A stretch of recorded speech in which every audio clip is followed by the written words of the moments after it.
Number 1. I do celebrate Christmas because I was raised to celebrate Christmas. I would like to say I also celebrate Yule or winter solstice, but as I am the only pagan that I know of in my family, I don't really do anything for that. I didn't grow up pagan, I just was and became pagan, I guess. I like to do something for it, but I don't really know what to do because Christmas, it's like hard to get into the Yule winter solstice spirit when Christmas is all up in your face like this everywhere you go.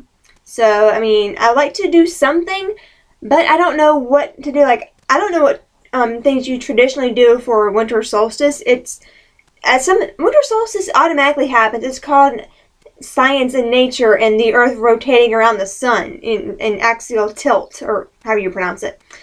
Or I don't know what to do for that, so I do nothing for that. Question number 3. Usually we have a fake tree. I think I remember a few years where we had a real tree. It smelled great, but it shed like the dickens, so fake tree. And I prefer a star topper, but my family has an angel on theirs, and our tree is fake. It's in the corner of a room we hardly go in, and it has been up since I think mid or late 1990s. I'm not kidding. It has not come down in like however many years. We just randomly add ornaments to it. The lights have died on it years ago. Here I have my little fake tree that I got at Target one year. I forget when I got. I think I got to like 2009 or 10. I don't remember when I got this. It has a whopping 3 ornaments on it. So yeah, it got this. Have a star on it from I don't know when. It just screws on. I don't know where I got that. I've got this little pink glittery ornament that I got from a coworker a few years back. And then, here we go. I've got 2, these ceramic or porcelain, I forget which. I can't really tell. Cardinals at Target also. This guy, he has one eyeball one way and one, it's kind of derpy looking because one eyeball is down here, one's way up here. And then I got this cardinal. I think it's from, I want to say the Birchwood collection. That might have been the name of it. The first one's from 2009, the second one was from 2010. I was going to collect several ornaments each year of the different types of cardinals they came out with. But after 2010, they quit making them, so yeah. And, okay, my favorite tree was, I forget what year this was. After, like 98, I think. But yeah, because the special edition or the new Star Wars trilogy came out in 1997, I believe it was, and I was obsessed with Star Wars. This was my tree one year. I don't have it scanned so I have to show it like this. I had several Star Wars ornaments, and I used an R2-D2 Happy Meal toy as the top. Number 4. I am not a big fan of overly themed holiday sweaters. Because like growing up, I was made to wear most of my outfits over Christmas because my gran picked them out, and it's like, this is what you're wearing, go put it on, and that was pretty much the end of it. Yeah. And okay, so for holiday sweaters, I'm gonna show you some pictures. And like, okay, so there's this one too. I forget how old I'm. There maybe like 5, 6, somewhere in there. Because like I'm a kid in this picture, it's okay. But if I were to wear if I were to wear this now, it ain't happening. No, not happening. If it's for like an ugly sweater party, then it's awesome because you've chosen to wear it. But I have bad memories of like holiday sweaters, so you should never force anyone to wear a holiday sweater. Don't force people into bad fashion, because I remember one year, like back in the early 2000s, I think, where I actually had to get into a screaming match with my grandmother to get her to cut off some things from a sweater.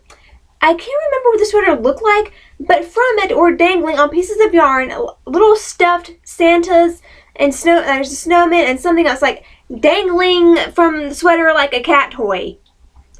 Don't have things dangling from the sweater. Why? No. Okay, so as for my least favorite Christmas outfit that I've worn, it would have to go to the sweater with the dangling cat toys on it. Yeah. As for favorite outfits, well, I actually have a box of Christmas photos that I just went through, and I'm going to show you some of my, well, now they're some of my favorites. I don't remember how I felt about them at the time, because my memory is awesome like that, but here we go. I've got this one, which I think is cute. It's really ruffly, but yeah, I like that one. And then, okay, one year, I was really into My Little Ponies. Like, I think it had come back out on Disney, the My Little Pony Tales or something. And we knew someone who, like, did paintings on sweaters and things, and she made me this, it's not Christmassy, but she made me this My Little Pony type sweater. It wasn't really My Little Pony. It's designed to look like My Little Pony due to copyright laws and things.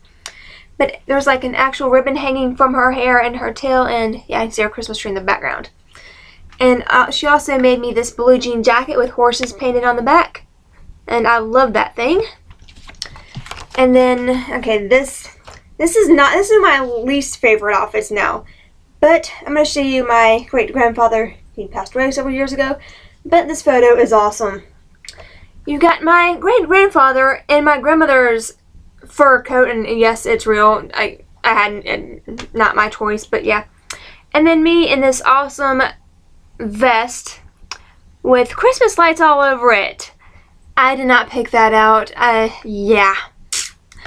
And then at the time I loved it, but now it's like, did I really wear that? And yes, I did. And I think this is 1998. I've got two of them. For one thing, I wore this, and yes, both are velvet. Crushed velvet. I think crushed velvet.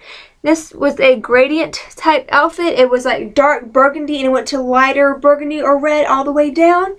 And it had like this, I can't tell what it was, like rhinestone design on it. And I had a burgundy velvet headband to match. It's awesome. And then also that year, I wore this blue number. And the swirlies on it. And yes, my hair was that short, and my grand took the curling iron to my hair, and I look like my grand there. So that's why I'm not cutting my hair that short ever again. Okay, so some of my more favorite outfits from, I think, 2001 and 2002. Or yeah, 2000, like 2001. I'm okay with this one. It's just a black shirt with a red sweater and a black skirt with roses on it. So yeah, and it's really not showing up on the screen, but yeah. And one of my more favorite outfits is just this. I think like from 2000, my cousin there, 2001. I know my eyes are shut, I blinked. It's a velvet skirt, some black boots, and this blue and black swirly top. Yeah.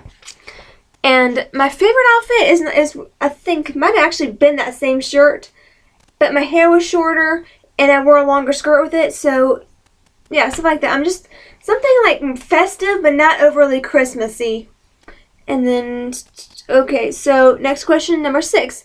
Favorite and least favorite food or beverage. Least favorite food.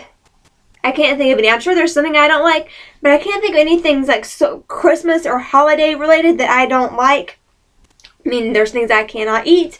I'm gluten intolerant, so there's a lot of things I can't eat. But yeah, my favorite food. For some reason, at least most Christmases, my family makes a banana split cake. Has nothing to do with Christmas, but that's what we make. And if you want the recipe, I will include it in the description box. Just ask for it.